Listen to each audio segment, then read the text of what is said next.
చూడండి, నెల్లూరు మామిడికాయ ముక్కలతో చేసిన చేప పులుసు నా ఫ్రెండ్ నా కోసం పెట్టి తీసుకొచ్చింది మాట.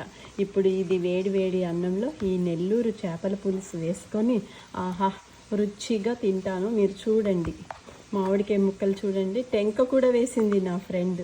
నాకు తలకాయలు ఇష్టం అంటే తలకాయలు కూడా వేసింది మాట. చూడండి, నెల్లూరు చేపల పులుసు ఆహా నోరు ఊరిపోతుందా మీకు కూడా? ఇప్పుడు నేను వేడి వేడి అన్నంలో ఈ చేపల పులుసు వేసుకొని తింటాను. చూడండి, నా ఫ్రెండ్ ఎంత బాగా చేసుకొచ్చి నాకు ఇచ్చిందో.